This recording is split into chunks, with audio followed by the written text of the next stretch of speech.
clearly I need some. So let me ask you, you're one of the most successful people ever. You've built an incredible company that has a lot of impact. What advice do you have for young people today? How to live a life they can be proud of?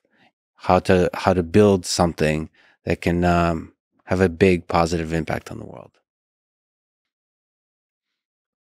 Well, let's break that down because I think you proud of have a big positive impact. Well, you're actually listening. And This how is to great. live your life are actually three different things that I think, I mean, they could line up, but and also like what age of people are you talking to? Because I mean, I can like High school and college, so you don't really know what you're doing, but you dream big, and you really have a chance to do something unprecedented. yeah. So I Also guess for just people my age. okay, so let's maybe start with the kind of most philosophical and abstract version of this. Yes. Every night when I put my daughters to bed, we go through this thing, and they call it the good night things because we're basically what we talk about at night. And I Good go night. through them. Sounds like a good show. Yeah, the good night things. Mhm. Yeah, Priscilla's always asking. She's like, "Can I get good night things?" It's like, I don't know. You go to bed too early. But it's but I basically go through with Max and Augie. What are the things that are most important in life, right? That I just it's like what do I want them to remember and just have like really ingrained in them as they grow up? And it's health, right? Making sure that you take care of yourself and keep yourself in good shape.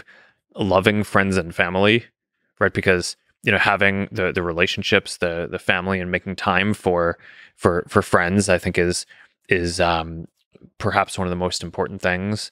And then the third is maybe a little more amorphous, but it is something that you're excited about for the future. And when I'm talking to a 4-year-old, often I'll ask her what she's excited about for tomorrow or the week ahead. But I think for most people, it's really hard. I mean, the world is a heavy place, and I think like the way that we navigate it is that we have things that we're looking forward to. So whether it is building AR glasses for the future, or being able to celebrate my 10-year wedding anniversary with my wife that's coming up, it's like I think people, you have things that you're looking forward to. Or for the girls, it's often I want to see mom in the morning, right? It's like but it's like that's a really critical thing. And then the last thing is I ask them every day, what did you do today to help someone?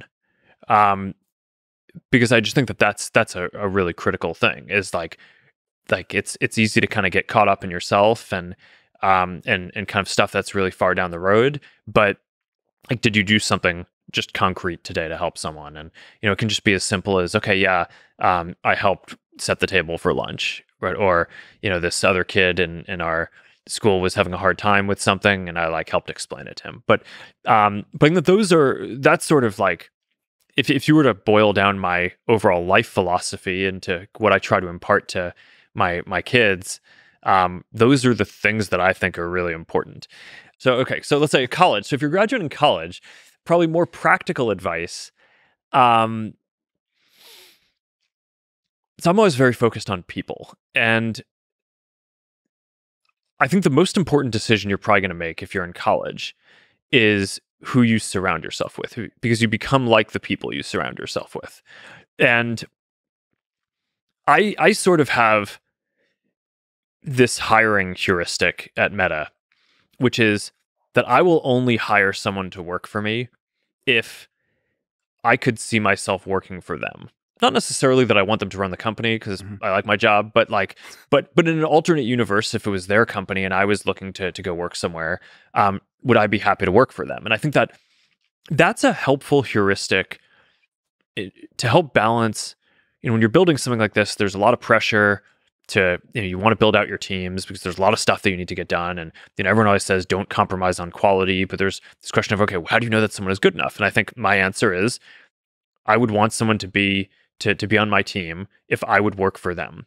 But I think that's actually a pretty similar answer to like, if you were choosing friends or a partner or something like that. So when you're kind of in college, trying to figure out what your circle is going to be, trying to figure out, you're evaluating different job opportunities.